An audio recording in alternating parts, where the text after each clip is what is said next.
Good morning. Baby, wake up na anak. Baby. Morning. Lalangoy-langoy muna yan dyan sa ano. Higaan niya, aray. Oh, grabe siguro to. Pag-akyat ko. Dumamba agad sa akin. Sakit ha. Kaya siguro kung may mga pasa. Yung mga... Oo, yung pagdamba-damba nila sa akin. Masakit. Morning, Daddy.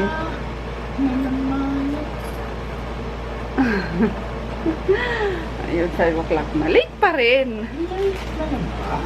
Salamat sa tulong ni Mami. Di ba sabi ko yung ano? Ako na naman sinisid. Sinabi ko sa kanya, yung alarm, Oy. yung alarm. Oy. Baka naka-silent na naman. Alam mo mo ba? Alarmin mo mukha mo. Salbahe ka lang din. Ayan yung kanyang food. Babaunin niya na lang yung breakfast and then yung lunch. Yung breakfast tsaka snack niya, pinag-isa ko na lang. Kasi hanggang snack naman siya dun eh. Kaso, di naman siya nag-cha-cha. Kaya kinuha ko yung cha. Akin yung cha. Yun. Go for it, Daddy. Second day mo na. Yay! Naglalaglagan na yung mga... Well, dati pa naman naglalaglagan na. Kasi pumayat na nga siya, diba? Kaso, palaglagin pa natin lalo mga pantalon niya. Pagka sa wala, may pantalon. Morning guys! Ayun, luto muna ako ng breakfast netong bebe! How's my pimple marks? Ayan, pa-fade na lang, pa-fade. Yay! Konti na lang, mawawala na siya. Anak ko! Collection. Wake up na! Ikap. Ikap! Ikap! Sabi niya ng baby siya, ikap. Ang wake up niya dati, ikap! Pag ginigising niya na si daddy, sabi ko, gising mo dati, makakain na tayo. Eh, sobrang late niya pa nun. Hinaan niya sa tiyan, inaalog-alog niya daddy niya. Daddy! Ikap! Kain na ba yun? Kain! Ikap! O, ikap na. Ikaw naman ang mag-ikap. Oh, ang cute lang lalo pag ano. Naalala ko yung mga baby pa si mga baby pa siya. Baby pa siya. Maggie, good morning. Ano yan? Gutom ka na? Bit-bit niya na yung kainan. Si Groot. Ang batang gusto laging malamig. Sabing breakfast na lomi. Ang gusto niya for breakfast. And magluluto ako ng ano ba ito? Longganisa tapos ham. Papalaman ko sa sandwich niya. Ito for lunch tapos egg. So, ayun. Maano na yung aking kawali. Uusok na. Kaloka. Ay! Naku, dulas naman ito. Mantika na ito. Gusto mo yung egg, anak? Scrambled egg? Scrambled egg? Gluto ako. Yung what sa kanelo? Ha? Yung the white and yellow? Yeah? No! Scrambled. As in, halo sila. Yes. Okay. Walang akong inumin ng Junakis ko. Walang water na ano. Maliit lang. So, yun na guys, yung baon ng anak ko. Ang dami ko ng ano, mga container. Sa crinkles. Tapos yun sa delicious diet. So, ipon-ipon na. Kaya na lang din yung pinaglagyan ko para sa ano, baon ni Kolokol. So, ito yung lunch niya. Rice and parang hindi sila okay. Kala ko hindi ano yung takip niya. Sausage and ham. Tapos recess is ano ba to? Ham and egg. Yun, sandwich. Tapos lagyan ko daw dito ng ano, crinkles pa. So yun, red velvet crinkles. Request ng batang magaling. Ayun, nasa baba na, nakapagbihis na, nakapagbihis na. Gantay na lang ng service doon. Ano ba to? Hindi ba niya talaga takip to?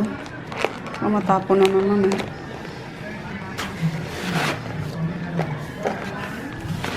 And yan. Tapos, naluto ko na rin breakfast nila. Egg, ham, and sausage. Ito guys, yung nire-order ko na na mga crinkles. Ayan, sa nanay ni Baby Sai. Oreo milkshake crinkles. Tapos, red velvet. So, ayan. Naku po, ayan na. Wait lang, anak! Wait lang, kuya! Diyan ang sundo. Wait lang, baba ko lang baon mo. Vlog kasi na-vlog na. Oo, wait lang!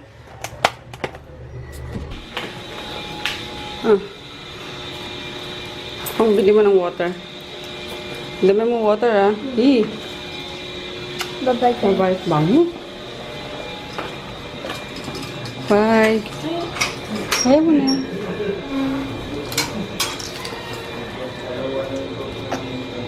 Bye. Careful sa pag tawid ha.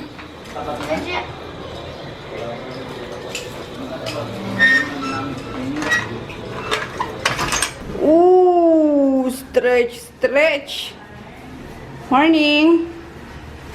Morning. Morning. Morning, kuya. Uy, antok pa. Morning. Uy. Diyan ka muna, basa pa dyan eh.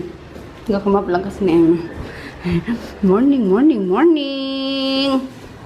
Siguro naman. Diyan ka lang, baba. Breakfast tayo, guys. Ayan, gumawa na lang ako ng sarili kong breakfast kasi kidade na yung delicious diet, diba? So, ayan, egg and ham. Tapos mango and then coffee. So, ayan lang. Half lang. 3/4 na coffee. So, lang may, may panlaman lang sa sikmura at nagutom na ako. So, yun. Sabi ko kay Inday kung gusto niya rin. Kasi, type niya rin mag-diet ng mag-diet ka. So, sabi ko gusto mo rin kakong pumayat kaso ang bibig mo para lagi may betchin. Masarap kumain. Sarap kumain. Tingnan mo nga yung mo, pumuputok na oh. Yung braso mo sana. Pinaano ko talaga yan. Aso! Pinasikipan ko yan. Ala. Sige, pa natin yung push natin yung I-push. Ay, kaloka. Ay, Bakit? Meron na ito na. paano milk yan? Sila Alin? sila Maggie. Para uminom malamig lang yan. Milk? Umasa siya, magmimilk pa. Magi-magi! Kagarit. Natutuwa ako sa asong yan. Grabe, nakataba! Hindi ka na hotdog. Ba't matamlay yan? Hindi yung matamlay. Papampam lang yan, oh. Magi! Halika na, dali. Magi, halika, dali! Bachi na, Magi. Halika dito, dali! Bigyan kita pagkain. Ay, may pagkain, Maggie, dali. Grabe, napakaano niya talaga. Napakalusog. Pero usog. Nakamugod na, no? Wait, ano kasi kinakain eh? Pakitaan ko. Magi! Come, baby! Dali! Halika na, dali! Oh, come on! Oh, sabi sa'yo, ayan, oh. Basta talaga magkain. You want? You want sandwich? Ha? Basta talaga pagkain. Ay! Halika dito, dali! Kain tayo, guys! Share kami ni Maggie. Halika na, baby! Wow! Mga ayahayang buhay. Si Maggie, oh. Talagang bilugan ng bilugan ng katawan. Hindi na sexy. Hi, guys! Gusto kayo? Tapos na ako magpa-ship sa sa Send Express. Yung na lang, yung fast track na naman ang nakakaloka. Hindi pa hindi pa dumadating. So, 5 o'clock na eh. Hopefully, dumating pa siya hanggang 5:30. Sana. Para, wala akong pending. Yung para bukas naman sana. Tapos, and then, yun nga, yung para bukas is ginagawa ko na today kasi tomorrow is may pupunta kami ni Daddy sa school ni Kuloco. Ayun, pupunta na kami dalawa. Lagi na akong inaano ng kapitbahay namin. Ate Mafi, punta ka na daw dun sa school, sabi ng teacher ni Choy. So, yun na. Wala ko napunta din din. Baka manood kami na sine. Yung ano ba title lang? Naabangan ko. Egypt ata yun. So, yun. Yung gusto ko mapanood, ma-download. Deadpool kasi nanood kami nun, diba? Kaso gabi na. Nakatulugan ko na naman. So, kapag ayoko nang manood ng manood lang sine ng gabi. Kasi inaantok na ako eh. So, hopefully tomorrow is mga after lunch makaalis na kami agad. So, yun nga. Dalaw na tapusin ko. Dito nga pala si Daddy nakauwi na. Tapos nakatulog siya agad. Tulog din siya agad. Ayun. Naka-leggings pang loko. Ang sexy, no? Parang si Maggie lang pag nakahiga. Oops. Maggie, dito na, Maggie. Maggie! Dito na. Bala ka. Diyan ka? Dito ka na. Kain tayo, dinner. Uy, langaw pa rin kahit ano na. Madilim na. Goldie. Kaya niluto ni Emma. Grabbing corn soup. Tapos ito naman niluto ko. Chicken sisig with tofu. Yummers! Kain tayo. Ayan, wala si Maria. Naiinis ako kay Marie. Nagpaalam na susoli lang daw yung cellphone ng kaibigan. Ayun, nakabalik na't lahat si Emma at si Jackie galing sa meet up, wala pa rin. Naku. Kung pwede lang mamalo. Nainis tong batang ito. Wala talaga pinagkatandaan eh. Pinupuno talaga ako eh. Hayaan natin siyang umuwi. Pinaano ko na pala. Sabi ko, padlock na yung gate. Manda talaga sa akin niya. Makakatikim talaga yan. Beast mode na naman ako. Pero kain muna tayo guys. Nasa harap tayo ng pagkain. Kain tayo. Bakit may langaw? Gabing-gabi na. Hi guys! Magandang gabi. Ayun, hindi na ako nakaligo. Ang sakit-sakit ng umipog ko na naman. So, massage ang kailangan ko guys. As in, kailangan ko talaga ng masahe. Kasi wala pa yung pinsan kong yung pinsan kong bading. Kasi sabi ni Mark, yung magaling din daw magmasahe yun. Kaso nasa tita ko din tatrabaho. So sabi niya mag-ano siya dito, papasyal siya. Tapos makeup artist din yun guys. Ayun, sabi ko nga magpapa-makeover ako. Tapos ilalagay ko sa YouTube. Kaso hindi pa ulit pumapasyal eh. Pero doon ko gustong magpamassage kasi full body talaga na. Talo mo pa nagpa-spa. So yun, inaantay ko lang siyang pumasyal ulit dito. So yun, naghilamos lang ako guys. And then naglagay ako ulit ng ito lang sa area ng yung mga dark acne marks, pimple marks. Lagyan ko ng light cream. Ayan, para pamantay na ulit siya sa aking face black. Tapos nag-toner lang ako. Ayan, tapos naglagay ulit ng tea tree oil dito sa nung nararamdaman kong may papausbong na naman na pimple. So ayun nga, kwento ko sa inyo guys, medyo mahaba-haba to. Ayun si Marie, kasi binigyan ko na ng ultimatum si Marie. Nagpaalam siya na, 'di ba? Ang usapan namin is wala nang wait lang, patayin ko lang pala electric fan muna. Ang usapan namin is wala na dapat cellphone, 'di ba? Tapos nag-agree naman siya. And then ni Emma na nauhuli na. Lagi may cellphone pa rin siya. Di ko alam po saan siya kumukuha. Sabi niya kapag tinatanong is sa daw, sa pinsan niya daw. Diyan sa diyan. Sa dating kagawad niya, yung tinirhan niya. So, ayun, hinihiram niya. Lagi, parang nakatago lang sa kanya. So, yun, pinapabayaan ko lang kasi kausap daw si mama niya, ganyan. Kasi minsan nangihingi sa akin ng pera pang load. Gusto daw makausap yung nanay. So, pinibigyan ko. Kaso lately, parang napapadalas na. Lagi na naman daw late matulog. May kausap na naman sa telepono. Tapos nakahuli naman si Mark. Sabi niya, ano ba yan Marie, gabing-gabi na may kausap ko pa. Sabi niya, si Papa naman daw niya yung kausap niya. Pero may I love you daw na parang sweet na So parang hindi ganun yung tatay sa anak na. Parang hindi ganun kasi hindi nga sila close, diba? So yun nga. Tapos neto lang araw na to, nagpadala siya sa parents niya. Mama niya, binigyan ko ng pera, nagpadala.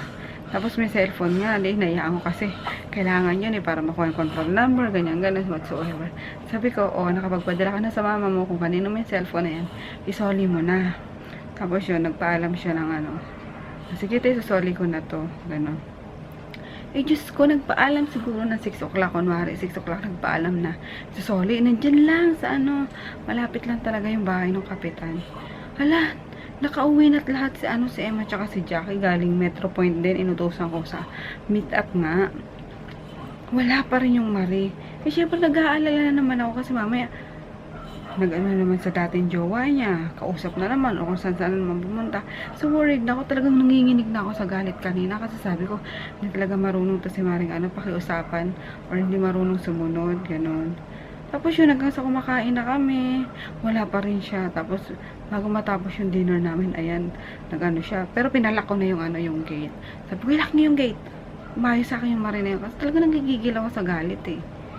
Tapos yun, pagka ano niya, pagka bukas ng gate, pinabuksan ko na sa pinsan ko. Sabi ko, buksan mo na yan, tapos pakyatin mo na makausap ko. Sabi ko, last na talaga to. Ayoko na. So, di marunong sumunod eh. Naiinis ako eh. Tapos yun, hindi umakyat siya. Sabi ko, parang tagal mo, saan ka galing? Ganyan, ganyan. Akala ko ba, susoli mo lang yung... Akala ko ba, susoli mo lang yung cellphone mo, sabi niya. Eh kasi sinamahan ko pa yung pinsan ko pumunta sa ano sa Baclaran, namili daw ng damit. O kita mo na kako, pati ka nagpapaalam sa akin. Porket papinsan mo na yung kasama mo, hindi ka na pwede magpaalam sa akin. Saka ba nakatira, bla bla bla, ganyan ganyan. So ayun, halos ano, talagang nilabas ko din yung galit ko sa kanya kanina. Nanginginig-inig ako talaga sa galit eh. Sabi ko, ikaw, umaabuso ka eh. Porket ka kung ano. Adi, yung ingay mo. Ako humilik. Tapos yun. Sabi ko, umaabuso ka ha. Sabi ko, porket ano, pinabalik ka rito, hindi ibig sabihin, para ka na lang border na ano, na alis, hindi magpapaalam, tapos ano, babalik mo kung anong oras mo gustong bumalik. Yung mga ganun ba na, halos na may iyak-iyak din siya sa ano, sa hiya siguro. Kasi talagang pinagalitan ko eh. Sabi ko, last mo na talaga to. Sabi ko, mamili ka na, mag-isip ka na ngayon, magdamag, mag-isip ka na kung gusto mo, kung ayaw mo na dito sa amin, pwede kang pumunta kung kahit saan mo gusto. Bahala ka na sa buhay mo. Wala na tayong connection. Ginanong ko talaga siya. Or kung gusto mong umuwi ng Bicol, umuwi ka, maghagilap ka ng sarili mong pamasahe. Wala kang pakialam sa'yo. Mga tipong gano'n. Kasi feeling ko kay Marie is masyado na naman siya nalalambutan eh. Kumbaga, feeling niya na, si ate, lagi naman akong pagbibigyan na ito. Yung mga ganun ba? Kumbaga, komportable na siya na magalit ako, gano'n, tapos hindi na naman, lalambot na naman ako, yung gano'n. Kaya kanina sabi ko sa kanya, umayos ka, kasi once na ano ba yan, daddy?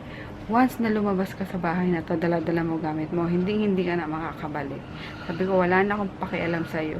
Kaya sabi ko, mag-isip-isip ka kung gusto mo makipagdaldalan lagi dyan sa labas. Ikaw ang bahala, dyan ka sa labas, makitulog ka sa mga kaibigan mo dyan. Ipapaalam ko na lang sa mga magulang mo. Mga tipong ganun ba? Tapos sabi ko, gusto mo ba bumalik dun sa ano? Sa kapitan. Sa kapitan, sa Kagawad. Kasi gusto mo naman nandun. Kasi nandun pinsan mo, ayaw niya daw. Tapos yun. Tapos sinigundahan naman ako ni Inday na ayan Marie, kasi sana isipin mo na hindi porket pinapagalitan ka, ayaw sa'yo. Ganun pinapagalitan kasi may malasakit sa'yo, ganun ganyan. Di ba tama nga din naman? Kasi kung wala kami pakialam sa kanya, hindi namin siya hanapin, hindi kami mag-aalala, di ba? Yung mga ganun, hirap lang talaga uminti ditong batang to or nananadya. Di ko alam kung nagre-rebelde yan sa magulang or ano. Kumbaga, ako ang nakukonsumi sa pagkaano niya eh.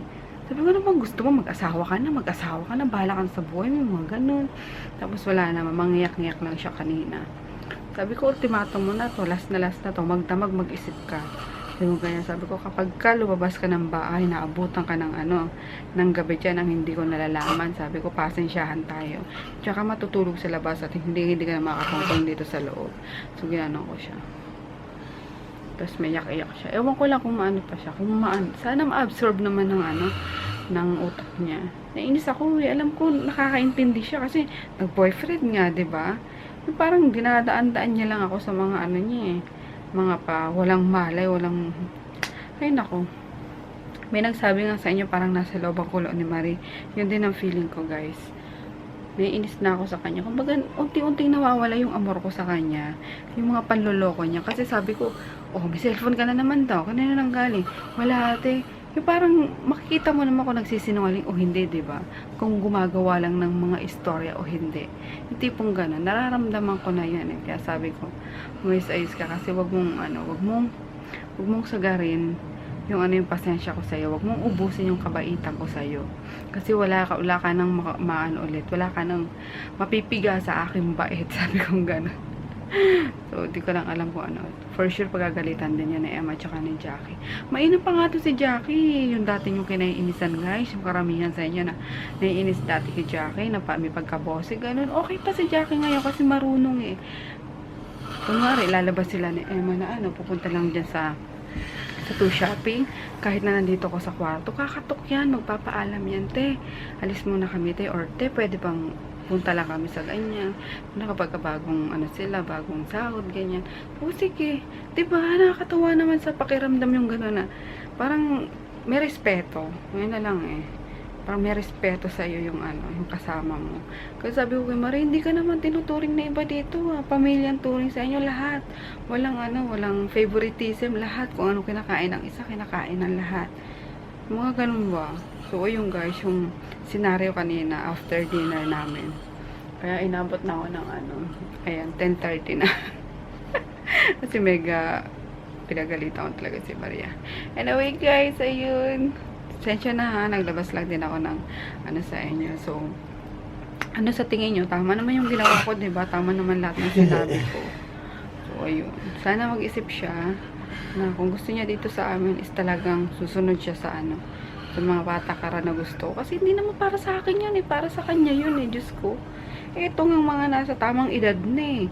Talagang hindi mo mapalabas ng hindi ko inuutusan eh. Yan kating-kating lumabas para makichika or whatsoever dyan sa sa dating tinirhan niya. Kaya doon ako naiinis eh. Kaya ayun. Anyway, mahaba na guys. So, 10 minutes na. Diyos ko, paano ko i-edit to? Bahala na. Basta pa si daddy. Ang weird. Kaya ayun. Ano ba? Ang haba. Isama ko ba lahat to? Bahala na guys. Basta hinihingi ko din yung mga point of view nyo. Yung mga comment nyo. Kung ano sa tingin nyo yung tama para sa batang to. Pauuwiin ko ba? O diba? Yeah. Si Maria na naman. Kasi kung magiging matigas ang ulo niya, pauuwiin ko na lang talaga siya.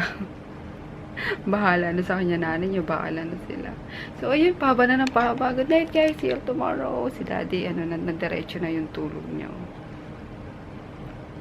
Para lang. Good night. Ganun din si baby tulog nung. Salamat sa pakikinig.